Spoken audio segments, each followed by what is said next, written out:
Hello, as promised, I've got a video showing the Xeon Phi 7250 CPU. Excuse me. This is one of the newer Knights Landing processors. It doesn't come on a coprocessor card. It fits in a CPU socket. It can't, contrary to popular belief, it can't be used on a Xeon motherboard, so a motherboard for a Xeon Gold or Silver processor, the Xeon Phi won't work, although the socket is physically the same. It needs a special motherboard design for the Xeon Phi, which a lot of people have been annoyed to find out after purchasing one. This processor, the 7250, base speed of 1.4 GHz, generally runs at about 1.5 GHz. It does have a bit of a turbo function. 68 cores and 272 threads that you can see in the task manager here. What we're going to look at today is we're running the node in all-to-all mode, which is completely unoptimized mode. If we were running a proper application compiled for the Xeon Phi, we'd probably use quadrant mode, which would be more efficient, but in a totally unoptimized setting like this, all-to-all mode is the best option. Windows 10's installed on one node in this 4-node machine, and we're going to run a few programs to demonstrate the processor, but this is in no means indicative of the processor's full performance, which would need to be optimized for vectorization to use the dual AVX512 units per core on this processor. So there's a lot of power lurking in here, because we've got 68 of the newer Silvermont or Airmont Atom cores, and we've got 2 AVX512 units per core, so that's 136 AVX512 units in here, which is a lot of power if you can harness it, which is the problem with these processors, that software needs to be compiled to take advantage of the architecture. The Silvermont core is an improvement over the Pentium 1 base core in the original Knights Landing coprocessors, as it has out of order execution, which the original Pentium didn't have. That came in with the Pentium Pro, so it's an improvement on the original cores. Plus the clock speed's a bit higher, going up to 1.4, 1.5 gigahertz compared to about 1.2 gigahertz with the old Knights Landing coprocessors. Similar core count, slightly increased, but we've got a smaller manufacturing process used, 14 nanometers instead of 22 nanometers. And the other big advantage is that we've got 2 AVX512 units per core compared to 1 512-bit vector unit on the Knights Landing coprocessor, which wasn't AVX512 compatible because it hadn't been developed at that point, but it was a similar 512-bit wide vector extension.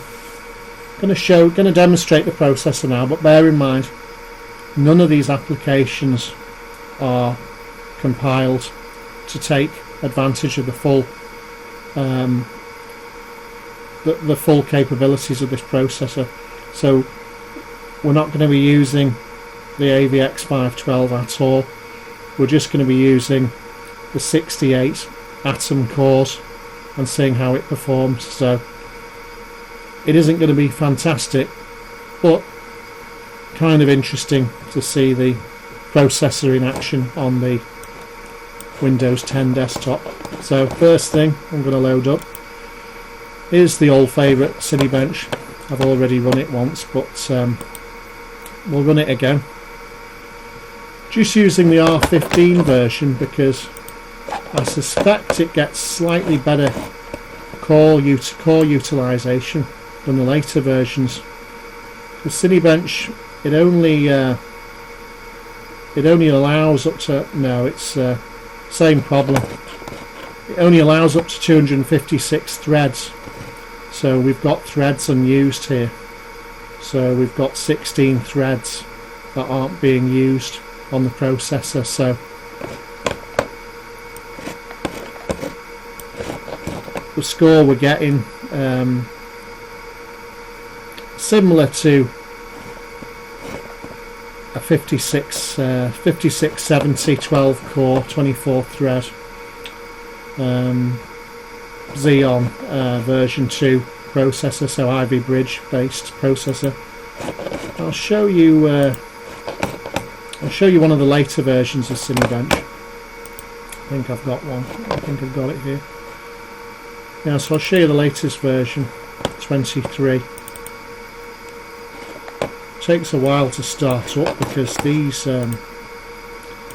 basically, when it's a lot of processors are only using one or two threads, so you know, we're talking the speed of a 1.5 gigahertz Atom, so it's no ball of fire waiting for some things to load up. It's only when you get the multi-threading going that things start to speed up a bit.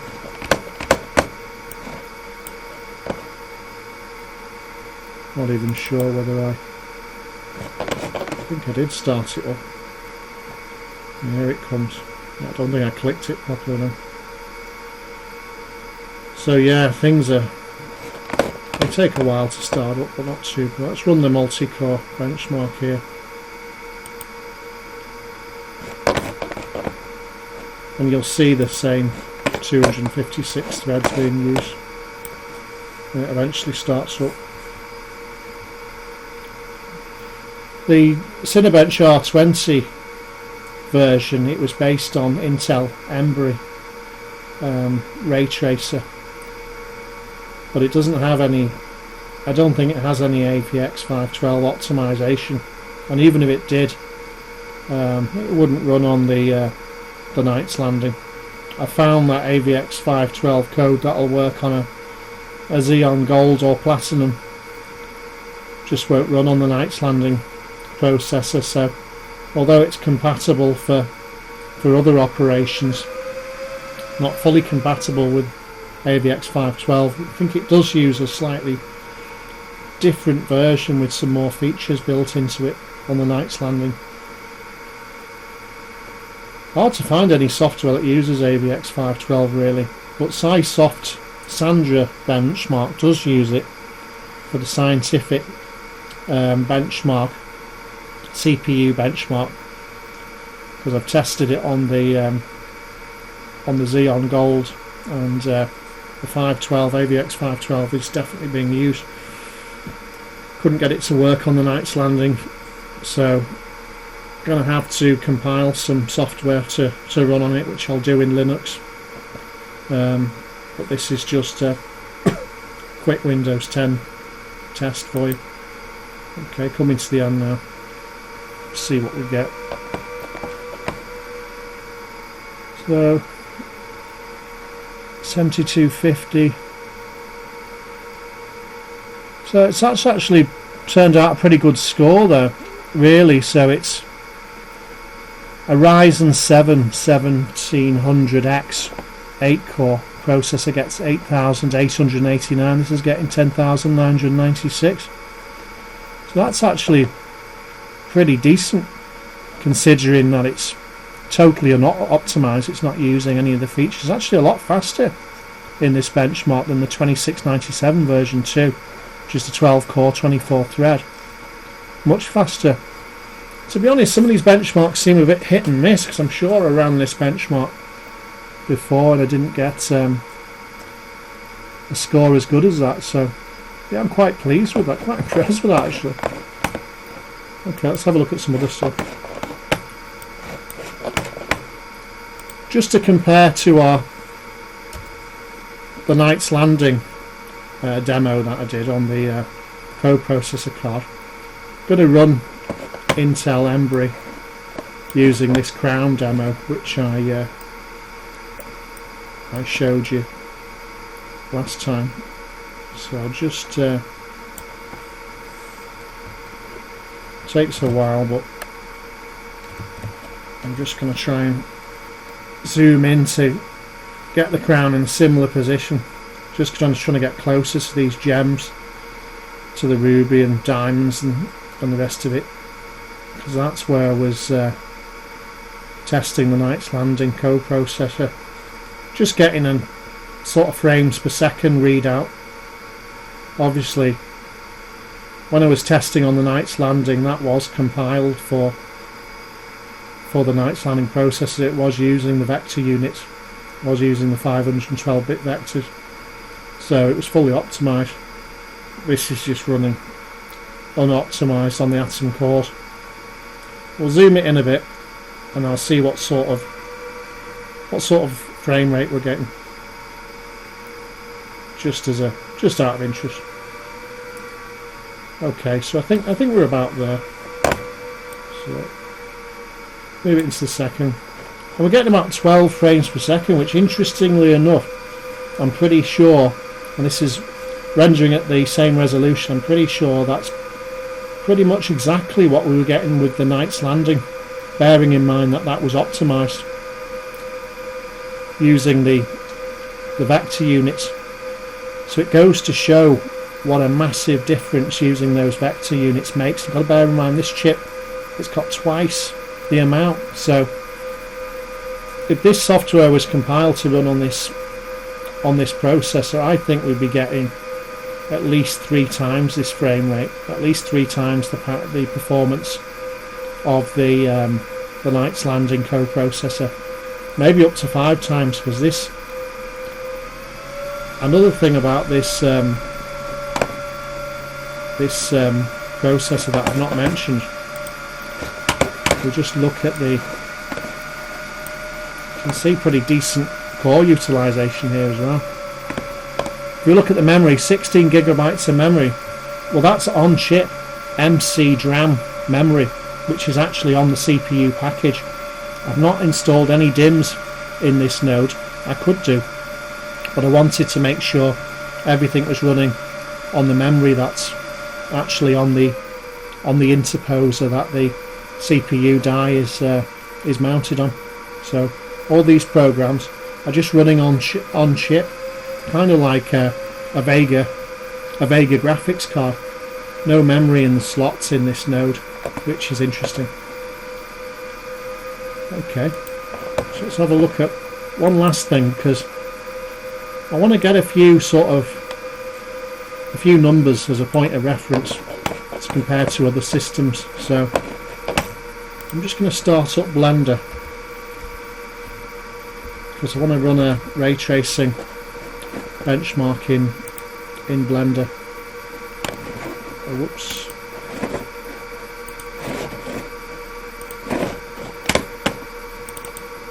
It'll just take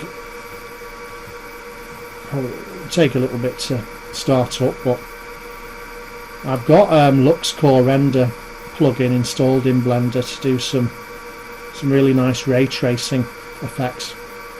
I want to do a quick render here using the Phi and hopefully compare it to some other systems. I'll just bring that task manager back up again so we can see the core utilization. Okay, just put it down for now. Let's load a scene in.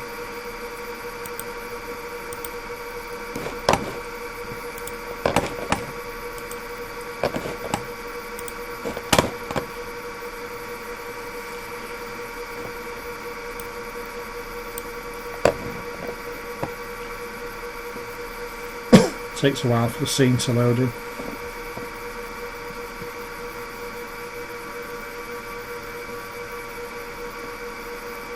But yeah, definitely really interested to see those 2 vector units per core utilised. I think there's going to be some pretty good performance, but a lot of heat generated as well, because these Intel processors, they tend to throttle down when the AVX 512 is used, because just so much going on in the chip, it just gets so hot.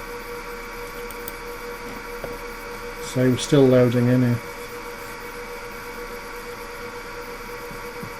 This is one of the only downsides I've found, kind of using the processor in this way. It's just for single core operations, it is pretty slow.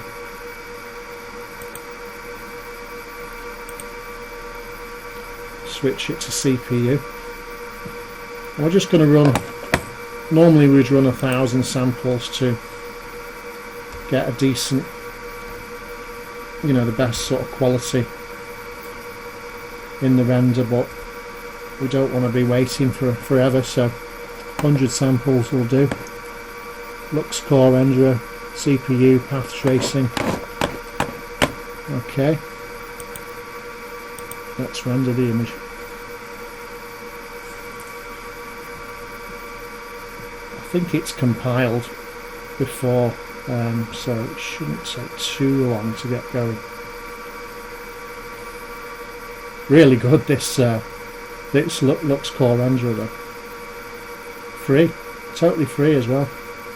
Got some great demo files as well to try out. You know, if you don't want to spend ages learning how to use Blender, you can get up and running pretty quickly and start rendering some really nice images.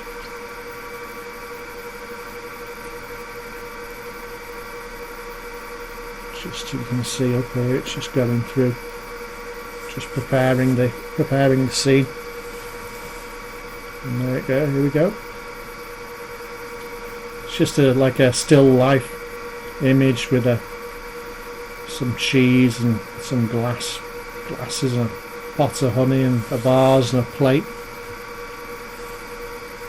You can see the samples here, 15 out of 100, 16. When we get to 100, it'll finish off the image, it'll denoise it, remove all these speckles of noise, and you're left with a pretty nice image. But it's the time we're interested in, just the render time to compare to other systems. Should complete in another 2 minutes. Let's have a look at that task manager, because this does utilise all the cores, all 272 threads, 100%. Uses quite a lot of the memory as well, 9.8 gig out of the 16 gigabytes of memory, so giving the CPU a good workout, and it's maintaining that 1.5 gigahertz turbo, which is nice. Really nice utilisation there. 60 out of 100.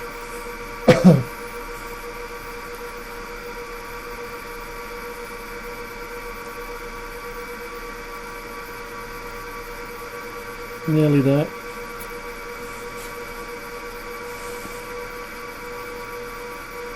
Not really that much on YouTube with these Xeon Phis being used. That's why I'm just trying to make a few videos really, because it's, you know, like a lot of Intel technology, like the it reminds me of the Itanium processor. Certainly no use by enthusiasts. I mean, it had its uses for, you know, data centers, databases, but no, you couldn't really find any software to run on it. I think we're going to complete. Okay, we're denoising now. You'll see the image change after the denoising. There, it's finished now. Look how beautiful, isn't it? Look at the glass. Really good. Excellent. Definitely recommend the Lux core renderer. Yeah, just on a final note, using these systems, it does remind me of playing around with the Itanium processors. Just couldn't get anything running on them, although the processors had potential. Couldn't even find a simple fractal program. Couldn't even find a Mandelbrot fractal or anything to run on them. You know, there was just no binaries or code really. There was probably some code available that you could compile, but certainly no binaries that you could use in Windows or anything sort of demonstrate the chips, absolutely nothing. So really interesting system, and it's kind of as bad as that with these Xeon Phis. I mean, obviously these Knights Landing processors, we can run an operating system on them, so a lot more useful than the Itanium. We can actually do something with them, but such a shame with these. And you know what it is Intel, it builds some really interesting stuff, you know, and you know, really sort of novel ideas, but tends to overlook enthusiasts, and it doesn't make its compilers free of charge and stuff like that. So I just think they should have, they probably don't think it's worth doing, but I always thought they should have had a team of people just write some sort of software to demonstrate these things to the general public and enthusiasts, but they must have thought it just wasn't worth it.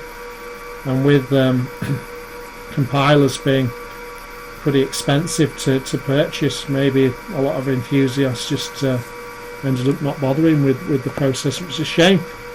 Just feel there's a lot of untapped potential in these processors.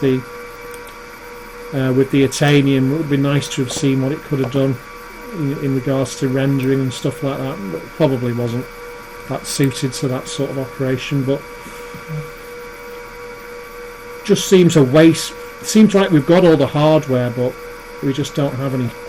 No one's writing any software to run on these things, but partially because I think there's just so much hardware out there to choose from now. We're like swamped with hardware, and there's just not enough time for people to do anything interesting with it. Seems like a waste. Anyway, that's my little whinge over with.